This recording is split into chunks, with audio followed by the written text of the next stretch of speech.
하나님 말씀 보겠습니다. 하나님 말씀은 다니엘 6장 19절로 23절까지의 말씀입니다. 우리 다 같이 함께 읽도록 하겠습니다. 이튿날에 왕이 새벽에 일어나 급히 사자굴로 가서 다니엘이 든 굴에 가까이 이르러서 슬피 소리질러 다니엘에게 묻되, 살아계신 하나님의 종 다니엘아, 내가 항상 섬기는 내 하나님의 사자들에게서 능히 너를 구원하셨느냐 하니라. 다니엘이 왕에게 아뢰되, 왕이여, 원하건대 왕은 만수무강하옵소서. 나의 하나님이 이미 그의 천사를 보내어 사자들의 입을 봉하셨으므로 사자들이 나를 상해하지 못하였사오니 이는 나의 무죄함이 그 앞에 명백함이오며, 또 왕이여, 나는 왕에게도 해를 끼치지 아니하였나이다 하니라. 왕이 심히 기뻐서 명하여 다니엘을 굴에서 올리라 하매 그들이 다니엘을 굴에서 올린즉 그의 몸이 조금도 상하지 아니하였으니 이는 그가 자기 하나님을 믿음이었더라. 아멘. 할렐루야. 저는 오늘 다니엘 6장 19절로 23절 말씀을 중심으로 위기 속에 하나님을 신뢰한다는 것이라는 말씀의 제목을 가지고 말씀을 전하도록 하겠습니다. 위기 속에 하나님을 신뢰한다는 것이라는 말씀의 제목입니다. 여러분, 오늘 우리가 함께 읽으신 다니엘서 6장은 우리가 잘 아는 이 사자굴에 들어가게 된 이 다니엘의 이야기입니다. 이 메대의 왕이었던 이 다리오 왕은 이 벨사살 왕을 죽이고 이 바벨론을 점령하게 됩니다. 이전보다 더욱더 커다란 나라를 다스리게 된 다리오 왕은요, 이 나라를 효율적으로 다스리기 위해서 이 전략을 세우기 시작합니다.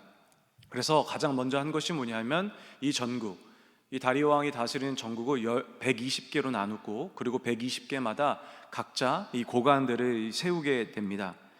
그리고 이 120명의 고관들의 모든 보고를 이 왕 혼자서 이걸 받아들이기 어려웠기 때문에 왕 밑에 이 3명의 총리를 함께 세우게 되는 것이죠. 그리고 그들이 3명이 관리하게 하는 것입니다. 그리고 오늘 본문의 주인공 다니엘은 이 바벨론에 이어서 이 메대의 세 총리의 자리 중 이 한 자리에서 함께 일하게 되는 것입니다. 그러다 어느 날 이 메대의 다리오 왕이 이 3명의 총리 중 이 다니엘이 특별히 이 다니엘이 관할하고 있는 군역을 너무나도 잘 치리하는 모습을 보면서 이 생각이 조금씩 이 변경되어 가고 있었습니다. 그러니까 3명의 총리가 아니라 1명의 총리였던 이 다니엘이 이 전국을 관리할 수 있도록 만들고자 이런 생각을 이제 하게 된 거죠. 그러니까 시간이 지날수록 이런 왕의 생각들은 이 주위의 많은 사람들이 알게 됐고, 결국 남은 이 2명의 총리와 고관들은 점점 다니엘을 질투를 하게 됐다는 겁니다. 결국 그들은 무엇을 결정하냐? 바로 다니엘을 음해해야겠다라고 결정을 한 것이죠. 사랑하는 성도님들, 우리 다니엘의 이 위기의 문제를 보면서 우리가 생각할 것이 있습니다. 그게 무엇이냐면 분명하게도 그리스도인에게도 위기는 온다라는 것입니다. 여러분, 믿지 않는 세상 사람들과 크게 다르지 않다라는 거예요. 그런데 문제는 무엇이냐면 많은 그리스도인들이 이 사실을 알음에도 불구하고 일반적으로 신앙을 생각할 때 이 축복만을 생각하는 경향이 있다라는 것입니다. 그래서 우리가 성경을 볼 때 우리가 어떻게 성경을 보고 있습니까? 예를 들면 이런 것이죠. 축복의 이야기만 기억하는 경향이 있다라는 거예요. 이 성경에 나오는 아브라함의 이 축복 이야기, 그리고 이스라엘 왕이 되었던 이 다윗 이 이야기와 같은 이런 사실만을 사실 기억을 하며 살아간다는 거죠. 여러분, 우리가 잘 아시겠지만 사실 이런 아브라함과 다윗의 이야기조차도 그 이면 속에서는 큰 위기와 고난이 있다는 사실을 우리가 분명하게 기억해야만 한다는 것입니다. 그렇다면 이 세상 사람들과 다르지 않게 우리도 그리스도인들에도 위기가 있다고 한다면 이 그리스도인에게는 어떠한 유익이 있겠습니까? 그것은 무엇이냐면 그리스도인들은 이 위기 속에서 하나님을 경험할 수 있다는 것입니다. 단순한 이 감각적 체험이 아니라 실제로 이 땅에서 역사하시고 일하시는 하나님을 직접 경험할 수 있다는 것이죠. 그러므로 여러분, 그리스도인에게 위기라는 것은 단순한 위기라고 말할 수 없다는 것입니다.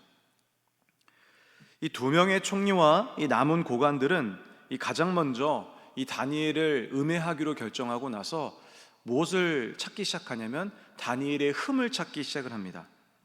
그러나 문제는 무엇이냐면 작은 것 하나도 흠을 찾지 못했다라는 거예요. 아무리 찾아도 다니엘의 어떤 윤리적인 문제, 또한 어떤 업무나 일의 부분에서 어떤 문제점이 있는 것을 발견하려고 했지만 어떤 것도 발견할 수가 없었다라는 거죠. 그러니까 그만큼 이제 다니엘이 자신의 어떤 일의 부분에서 완벽했다라고 이야기할 수 있다는 것입니다. 아마도 이 수없는 왕들이 이 다니엘이 총리를 유지할 때 왕이 많이 바뀌지 않았습니까? 그럼에도 불구하고 다니엘이 그 자리를 지킬 수 있었던 큰 비결이 그것이 아닌가, 이런 생각이 듭니다.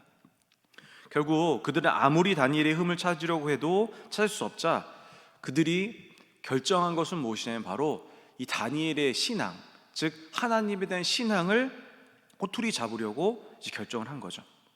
어느 날 총리들과 고관들은 왕에게 나갑니다. 그리고 나서 법을 만들자고 해요. 어떤 법을 만들자고 하냐면 왕 이외에는 30일간 어떤 신에게도 절하거나 기도할 수 없다. 만약에 그것을 어길 시에는 사자굴에 던져지는 처형을 하자라는 법을 만들려고 했다는 거죠. 심지어 그 법을 어떤 법으로 만들려고 했냐면 왕이 그 법을 지정하면 어떤 왕들도 그 법을 바꿀 수 없는 그런 법으로 만들자고 이야기하는 것입니다. 이제 그들의 이야기를 듣고 곰곰이 고민했던 다리오 왕은 사실 이 다리오 왕이 매우 교만했기 때문에 어떤 그런 신하들의 아첨에 충분히 반응을 할 수 있었습니다. 그래서 그 제안을 받아들인다는 것입니다. 여러분, 사단이 우리가 이 위기라는 상황이 빠지게 될 때 우리를 공격하는 부분이 있습니다. 어떤 사람들이 이렇게 생각하는 사람도 있죠. 우리가 가지고 있던 이 소중한 어떤 물건이나 돈, 그리고 사랑과 같은 것을 빼앗으려고 한다라고 생각해요. 근데 여러분, 실제로 그렇지 않습니다. 이 사단은 이 세상의 물질에는 전혀 관심이 없다라는 거예요. 사단이 우리에게 관심 있는 건 뭐냐면은 사람에게서 어떤 마음을 뺏고 싶은 거예요. 그게 뭐냐? 하나님을 향한 사람의 마음이라는 것입니다. 그러니까 사단은 사람에게 발생한 위기의 문제를 이용해서 바로 하나님을 향한 사람의 마음을 딱 빼앗고 결국 이 믿음의 길을 걸어가고 있는 이 사람의 어떤 그 길에서 이 길을 이탈시키려고 하는 것이 바로 사단의 전략이라는 거죠. 여러분, 그러기에 우리가 지금 이 코로나와 같은 어떤 우리 각자의 삶 속에 있는 위기가 찾아온다면 무엇보다도 우리가 지켜야 할 것은 무엇이냐면 하나님을 향한 우리의 마음이라는 것이죠. 그러니까 위기 속에서 사람들은 세상적인 어떤 물질적인 거나 사람인 거를 막 유지하고 지키려고 노력을 하는데 그리스도인들은 위기 속에서 무엇을 결정해야 됩니까? 하나님을 향한 마음을 빼앗기지 않도록 이 마음을 유지할 수 있도록 노력을 해야 된다는 거죠. 우리 사랑하는 성도님들이 지금 코로나와 같은 우리 각종 상황 속에 있는 위기가 있을 때 우리는 하나님 앞에 이렇게 결정해야 되는 거예요. 내가 하나님을 향한 마음을 절대로 빼앗기지 않겠습니다. 이런 이 마음들이 필요하다는 거죠. 이 다니엘은 어떤 신앙의 위기가 찾아왔을 때 어떤 모습을 보였냐? 오늘 본문에 보시면 6장 10절에 보면 이런 얘기를 합니다. 다니엘이 이 조서에 왕의 도장이 찍힌 것을 알고도 자기 집에 돌아가서는 윗방에 올라가 예루살렘으로 향한 창문을 열고 전에 하던 대로 하루 3번씩 무릎을 꿇고 기도하며 그의 하나님께 감사하였더라. 참 놀라운 점 아니겠습니까? 왕의 금령 문서를 알고 있음에도 불구하고 그는 결코 하나님을 향한 그의 신앙이 결코 변하지 않았다라는 거죠. 그는 늘 하듯 예루살렘을 향한 이 창문을 바라봅니다. 그리고 하루에 그가 늘 하듯이 3번씩 하나님 앞에 무릎 꿇고 감사와 기도를 드렸다라는 거예요. 그러니까 그를 향한 사단의 공격, 이 첫 번째 공격은 실패한 거죠. 그리고 우리가 또 이후에 일어날 이 사건에 대해서 우리가 주목해야 할 이유가 있습니다. 믿음으로 다니엘은 하나님 앞에 기도했지만 어떤 일이 또 생겨납니까? 더 큰 위기가 찾아왔다라는 거예요. 이 총리와 고관들은 다리오 왕에게 찾아가서 다니엘을 고발하고 결국 다니엘은 이 사자굴 속으로 들어가게 됐다라는 거예요. 사실 이 다니엘을 신뢰하고 있었던 다리오 왕은 이 다니엘이 사자굴로 들어가는 것을 원하지 않았습니다. 그러나 오히려 이 총리와 고관들은 이 금령으로 법을 만들었다기에 왜 예외는 없다. 그리고 오히려 왕을 겁박을 하는 거예요. 그리고 강제로 다니엘을 잡아들이기로 한 거죠. 그들의 후의 운명은 알지도 못한 채. 여러분, 믿음과 삶의 위기는 어떤 관계가 있다고 생각하십니까? 믿음이 좋으면 우리 삶의 위기는 없어야 하겠습니까? 믿음이 좋으면 우리 삶 속에 축복만 있어야 하겠습니까? 여러분, 오늘 본문에서는 그렇지 않다는 것을 우리에게 이야기하고 있다는 거예요. 믿음과 삶의 위기는 정비례도 아니고 반비례도 아니라는 거예요. 우리 삶의 위기라는 것은 모두가 하나님의 주권 가운데, 세상 사람들이든 그리고 믿는 사람들이든 상관없이 모두에게 있다라는 거죠. 그러기에 사랑하는 성도님들, 우리 성도님의 삶을 보면서 내가 지금 세상적인 삶의 결과가 이 정도다라고 생각하시면서 어떤 내 믿음을 판단하지 않으시기를 부탁을 드립니다. 내 삶에 위기가 발생했다고 하여 무조건 우리의 믿음으로 연관시킨다는 것은 위험할 수 있다는 거예요. 내 삶이 어려우면 저주를 받았다라고 생각하시면 안 돼요. 내 삶의 적용뿐만 아니라 다른 사람의 삶에서도 마찬가지라는 거예요. 근데 오늘 본문에서 우리가 한 가지 더욱더 기억해야 될 것이 있습니다. 그게 뭐냐면, 믿음과 우리의 삶을 연결시킬 수는 없지만 믿음이라는 것은 우리 위기 속에서 반드시 드러난다는 점입니다. 이게 다니엘이 그랬죠. 사자굴에 들어갔던 다니엘은 결국 죽지 않았어요. 왜 그랬냐면, 성경은 오늘 본문에서 다음과 같이 이야기합니다. 다니엘서 6장 23절에 보니까 이렇게 이야기합니다. 왕이 심히 기뻐서 명하여 다니엘을 굴에서 올리라 하매 그들이 다니엘을 굴에서 올린즉 그의 몸이 조금도 상하지 아니하였으니 이는 그가 자기 하나님을 믿음이었더라. 이렇게 얘기하는 거죠. 여러분, 오늘 이 23절에 보이시는 믿음이라는 부분을요, 이 세번역 성경에서는 뭐라고 번역을 하냐면 신뢰라고 번역을 합니다. 그러니까 영어 성경으로는 trust라고 번역을 하는 거예요. 사실 여러분, 믿음과 이 신뢰라는 것은 조금 더 다른 개념입니다. 영어로 이 believe라는 단어는 믿다라는 뜻인데, 이 믿다라는 것은 무엇을 믿느냐라는 의미냐면, 대상이 사람의 어떤 말이나 행위 따위를 이 믿는 말을 의미합니다. 그러나 여러분, 트러스트, 이 신뢰하다라는 것은요, 어떤 사람의 말이나 행위를 믿는 것이 아니라 상대의 존재 자체를 믿는 것을 트러스트라고 표현해요. 그러니까 본문에서 이야기하는 것은 빌리브보다는, 믿다라기보다는 신뢰하다라는 것이 조금 더 정확하다라는 거예요. 그러니까 사자굴에 들어가기 전에 다니엘은 두려움으로 어떤 생각도 할 수 없었습니다. 그러니까 자신이 끔찍하게 죽음을 당할 것에 대해서 인지하고 있었기 때문이라는 거예요. 그러나 그에게는 어떤 그런 두려움과 함께 그 속에 있었던 게 뭐냐면, 하나님의 이 존재에 대해서 이 신뢰하는 믿음이 그에게 있었다라는 거예요. 그러니까 다니엘을 사랑하시고 지키시고 가장 좋은 길로 인도하실 거라는 이 하나님이라는 존재 자체를 믿었다라는 거죠.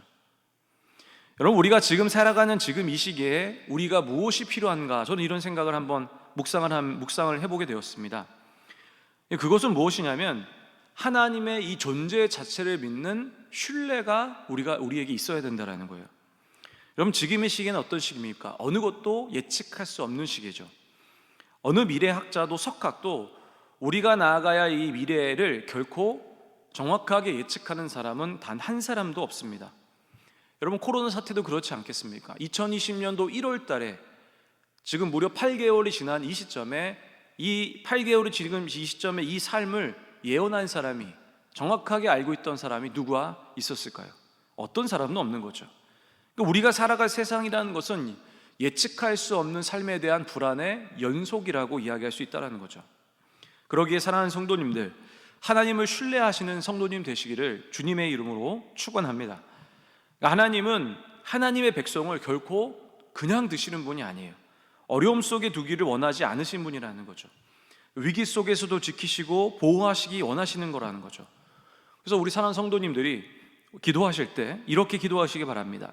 시대의 변화 속에서도 변함없이 하나님을 신뢰할 수 있는 다니엘과 같은 그 마음이 우리에게도 있게 하여 주시옵소서. 여러분, 그분을 향한 신뢰가 있다면 두렵지 않습니다. 거친 파도가 우리에게 다가올지라도 우리는 평안할 수 있다는 거죠.